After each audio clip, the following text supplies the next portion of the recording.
foi aquele cenário que a gente viu. Eu peguei essa interface Giga 55, a gente fez um túnel até essa interface Giga 55, um serviço chamado VPWS, certo? Foi o primeiro que a gente fez. Por que que a gente precisava fazer esse serviço mesmo? Porque a gente tem o IP2 aqui de uma rede barra trim e o IP1 aqui, ó, certo? Então, o cara que tem o IP1 tem conectividade agora lá com o cara que tem IP2. Uma conexão direta.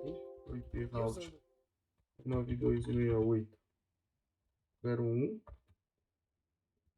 Então, aqui fiz uma pergunta, como eu fiz várias vezes lá durante o nosso treinamento.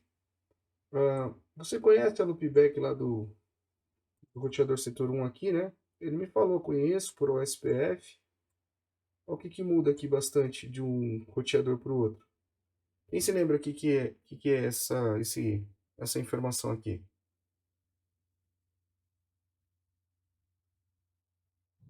Métrica do GP, A métrica ela tá do aqui, na protocolo verdade, né? também?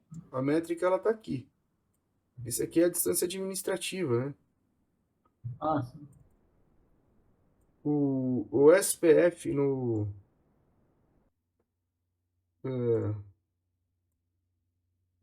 Huawei, quem que lembra como que era? Eu lembro da Hotstat que era 60, BGP 255.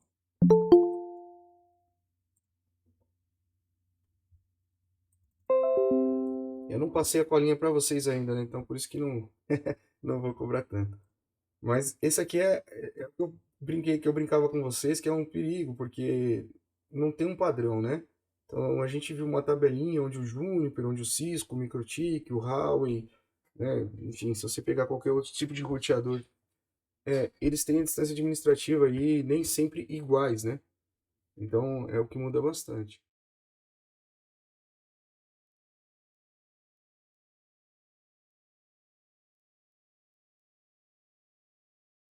Mas aqui a forma de ele explicar pra gente que ele, ó, eu conheço, né? Então tá bem escrito isso aqui mesmo dessa vez, ó. Não estava escrito no outro, mas tá escrito, ó, conheço via o SPF10. O SPF10 é o nosso processo na caixa, a distância dele. A métrica é 2, porque ele está calculando o salto, né? Até lá, a metodologia do SPF point to point. Quem foi que falou isso para ele a última vez? A interface, quanto tempo está aqui na tabela de roteamento. E aqui a decisão dele, né? E aí, o que eu quero fazer agora é o seguinte, ó. Liga 2. Vou simular uma queda um rompimento de fibra aqui, né? Então ele tende aqui a perder o Giga 2 caiu, ou foi administrativamente down, na verdade. Você vê que ele chegou a perder a adjacência aqui com o setor 1, né? Então é um log de OSPF. Vamos ver o que aconteceu com a nossa tabela de roteamento aqui, ó. Fazer a mesma pergunta. Agora, 30 segundos atrás, ele mudou de ideia aqui, né? Eu continuo conhecendo a loopback aqui. Agora, por SPF10, distância, mudei um pouco a métrica, porque eu ando um salto a mais, tendo que ir pelo outro lado, né? Mas ele se recuperou.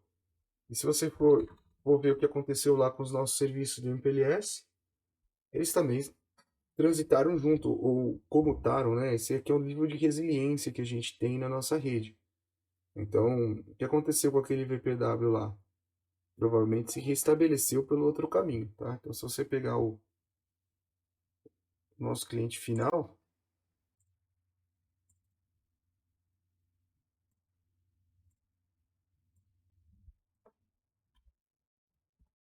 continua pingando a internet aqui, tá? Então, eu simulei uma queda dessa rota aqui da Giga 2. O SPF comutou, né?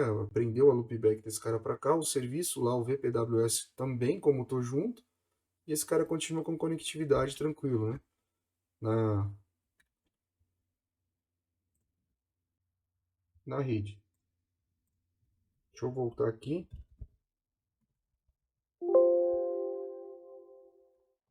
Então, o fio aqui me atrapalhando. Deu 2.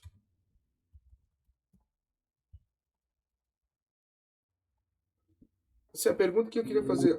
Entendeu que o que a gente fez no Huawei também tem aqui no Cisco? E é do mesmo jeito? O que muda aqui? A config, o jeito de configurar. Mas por baixo dessa config, existe um padrão que todo mundo segue, né? Inclusive, o VPWS pode começar num Cisco e terminar num Huawei, num Edgecore, né? A gente tem vários testes com outros roteadores, com Juniper, com Interop, né? Eu não gosto muito de Interop nesta camada de MPLS, mas lembra que eu falei para você, uma coisa era gostar, outra coisa é a necessidade, é a vida real que você tem, os problemas que você tem para resolver, né? Se eu puder optar, eu prefiro, não que eu vou optar por um vendor, eu vou preferir que aquela camada seja de um vendor só. Tem bastante semelhança com o que a gente já viu lá nos primeiros dias? Vocês acham que sim? É muito diferente? Nada a ver? Tem uma boa semelhança. É mais o costume mesmo de operar o equipamento diferente, né? E isso, você vê que ó, eu não ensaiei nada, eu não conseguia ver aqui a informação do meu VPWS aqui, né? Então eu fiquei procurando, interroga e tal. E é assim, vai chamar aqui de VFI, né? Mas aqui nesse cenário a gente precisou criar uma VFI para utilizar o que a gente chama de VPLS, tá? Então vamos ver como que é a configuração do VPLS no Huawei. A gente habilitou uma VSI, né? Com o nome MPLS. Aqui a gente habilitou uma VFI, né? Com esse comando aqui, com o nome VPLS. Então VPLS aqui é um nome, tá? Aí aqui eu tinha um ID, aqui eu também tenho um ID. Aqui eu fico dizendo o seguinte, quem fazia parte, né, quais são os roteadores envolvidos nessa VPLS. E aqui eu faço do mesmo jeito, quem é membro. Né? Aí muda um pouquinho, porque aqui eu precisei colocar um número de PW para dar aquela liga de um com o outro aqui. O desenho foi mais ou menos esse aqui, ó. Vou pegar inteiro, senão não vai dar certo.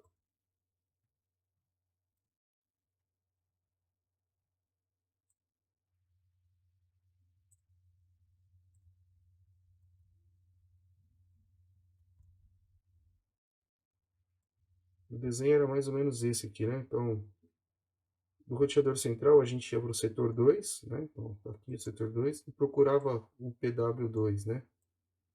Então, a gente fez isso. Então, do 2 para o 1 e do 1, que é o central, para o 2. E depois a gente foi do 2 para o 4 e lá no 4 a gente veio para o 2, com um número ID 8.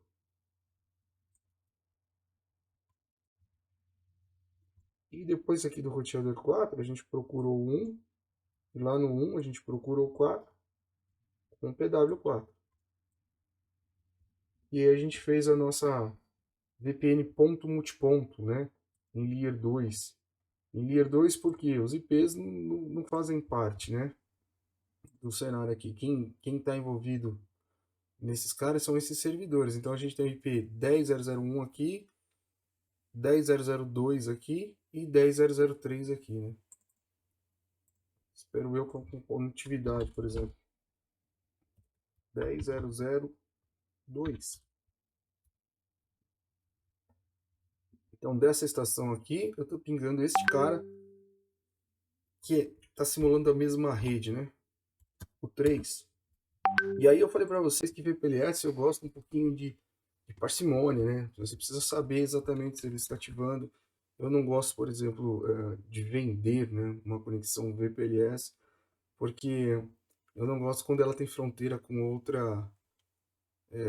outra instituição que não eu, né? Em que eu queria mostrar que no VPLS a gente tem aprendizado de MAC address, né? Por parte do roteador MPLS, o roteador do backbone.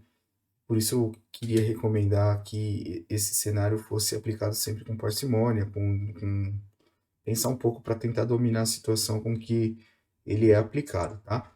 Então aqui a gente tem a conectividade da estação VPLS, estava pingando aqui outro player, 2 ou 3, tá?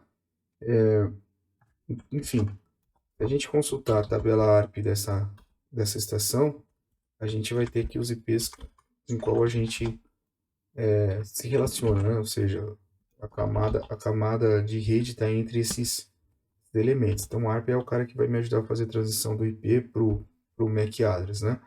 E isso acontece no roteador de backbone. A gente está aprendendo esses MAC address que estão envolvidos nessa comunicação de VPLS. Então, a gente tem aqui o 6809, o 680 bola, são MAC address aprendidos aqui, ó, tá? Dentro do VPLS. Por isso aquele discurso que a gente estava tendo ali de VPLS precisa de uma boa análise e parcimônia para qual necessidade de negócio você vai resolver, tá bom?